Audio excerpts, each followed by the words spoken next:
Ces hommes et ces femmes qui travaillent la terre, élèvent des animaux ou subliment notre gastronomie et notre terroir, ont tous en commun l'amour d'une profession-passion. Et leur joie de vivre. Peut-on dire que le Landais est un épicurien? Sans nul doute. La passion qu'animent Gilles, Cyril, Romain, Patrick et Flo les font se retrouver chaque année lors d'un événement à ne pas manquer. Une fois par an, cette poignée de Landais déchaînés se rend à la capitale afin de partager et de faire découvrir leur métier. Alors là, on va rencontrer Gilles Pécastin, qui élève des porcs à Pissos. Et là, je vois qu'il est au milieu, j'avoue que j'ai un petit peu peur de me faire manger. On va aller le voir.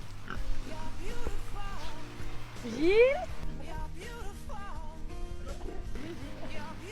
Bienvenue. Merci de m'accueillir. Bienvenue à la ferme. Hein. D'accord. Donc ici, c'est là... au pays des cochons. Et, oui. Et pas que. Et pas que. Voilà. Donc c'est lui la mascotte. Ouais, c'est le roi tout simplement. Il a pas de manger? Ici on est en principauté. Ouais, il aime bien la chair fraîche. Je pense que toi, il en a vu d'autres. Hein. Et toi aussi, t'en as vu d'autres des cochons. Hein. Oh Gilles.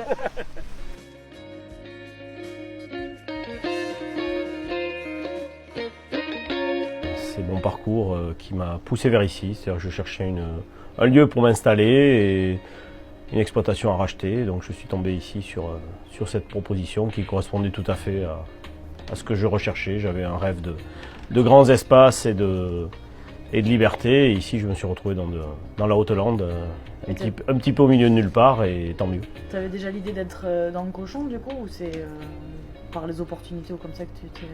Ouais, moi je suis un peu comme Cyril, je suis tombé dedans dans la cour des cochons quand j'étais petit, lui c'est dans la barrique d'Armagnac. Je me suis passionné pour le cochon vers 15-16 ans au cours d'un stage obligatoire à l'école. Alors Gilles, je vois que tu as un logo chez les Landais sur la poitrine, est-ce que tu peux nous en dire plus?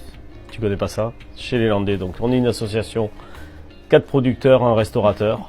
Hein, je vois que tu as un foulard, donc c'est pas par hasard. C'est juste une bande de copains qui a eu l'idée de promouvoir le terroir landais et nos savoir-faire d'exploitants agricoles à la capitale. Cette année, on repart pour la 3e fois consécutive, exposé chez les Landais aux Parisiens. On représente le terroir landais, on représente les valeurs landais, le patrimoine, mais aussi l'originalité un petit peu de nos systèmes de production qui sont quand même peu conventionnels au sein du groupe. Voilà. Et on a associé un chef, Flo, donc, qui cuisine pendant tout le salon, qui nous permet d'avoir un restaurant éphémère où on peut faire déguster à tous les gens qui passent nos produits sous la forme d'un bon repas.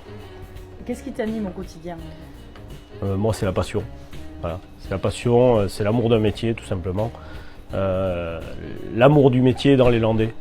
Aujourd'hui, j'ai carrément tourné mon système d'exploitation vers le bien-être animal et mon projet aujourd'hui, c'est d'aller encore plus loin sur le bien-être animal, notamment au niveau du naissage, au niveau des truies, etc. Parce que je ne supporte plus d'avoir des animaux enfermés.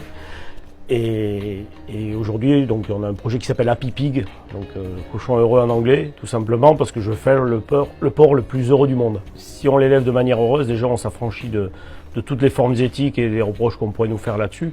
Et surtout, la viande sera de meilleure qualité, naturellement, quoi. Ça me permet aujourd'hui de vendre cette viande et de la positionner, notamment avec la marque Prince Noir de Biscaye, qui est un croisement à partir d'une race qui s'appelle le Berkshire. Je suis le seul en France à exploiter cette race. Ça me permet aujourd'hui de toucher des grands chefs, de placer du cochon sur des tables étoilées, tout simplement, ce qui était complètement perdu dans notre filière, quoi. Je m'éclate au quotidien, je crois que travailler n'a jamais été une contrainte pour moi. Il y a une phrase de Confucius qui dit « Choisis un travail que tu aimes et tu n'auras jamais le sentiment de travailler un jour dans ta vie ». La principale qualité, je crois, dans ce métier, et surtout nécessaire, c'est l'abnégation. Au-delà de la passion, il faut être... quand on traverse le monde agricole, on traverse les turbulences en permanence, comme un pilote dans certaines zones de turbulence. Il faut toujours tenir le cap et garder un œil sur l'environnement et surtout être capable de faire face à des difficultés qui peuvent être environnementales, météorologiques, conjoncturelles. Nous on travaille des animaux, donc du vivant, il y a des événements nouveaux tous les jours. Voilà. Mais c'est ce qui fait aussi la richesse et l'intérêt pour ce métier, sinon on s'emmerderait, quoi. Je continue à faire des choses qui ont du sens. On a par exemple ici, j'ai mis des bouteilles de bière Mira tout simplement parce qu'aujourd'hui on fait de l'orge pour faire notre propre bière pour le salon de l'agriculture et pour Mira en bière bio. Voilà. Donc on fait de l'orge bio pour brasser de la bière.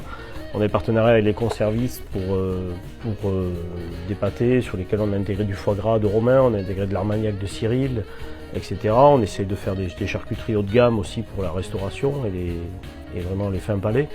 Et aujourd'hui, il y a des choses encore sur les cultures à faire. Moi, je pense que demain, on pourra faire des vêtements de terroir, tout simplement, parce que je crois qu'on a oublié que tout ce qu'on portait sur nous sortait de la terre, quoi. Que ce soit la laine sur le dos du mouton, que le chanvre ou le coton qui pousse, il faut des agriculteurs derrière. Alors malheureusement, aujourd'hui, ces agriculteurs, ils sont pas en France et ils sont pas forcément dans les Landes. Peut-être que demain, on va pouvoir faire des vêtements issus d'un terroir landais. Le monde agricole, en général, je pense qu'aujourd'hui, il y a de belles opportunités qui sont en train de s'ouvrir pour le monde agricole. Il faut juste vouloir les voir, être capable de se remettre en cause et de prendre une nouvelle direction. Et c'est-à-dire qu'il faut savoir mettre de côté un petit peu peut-être certaines habitudes et certaines traditions et essayer de comprendre ce qu'attend le consommateur et lui offrir aujourd'hui. Je pense qu'on a un bon partenariat à faire avec la consommation. Une phrase que j'aime bien, qui est vraiment professionnelle. J'en ai deux en fait. Il y en a une, c'est Never Give Up, ne jamais rien lâcher évidemment. Mais il y en a une qui me tient à cœur, c'est que moi je dis souvent, fais-toi payer pour ce que tu vaux, sinon tu finiras par valoir ce que l'on te paye. Voilà, ça veut dire tout ce que ça veut dire. Voilà. C'est que c'est à nous aujourd'hui à se prendre en main et à décider de notre avenir. On va souhaiter déjà de faire un super salon et que les gens viennent nombreux nous voir sur le stand chez les Landais. Hall 3, stand M105.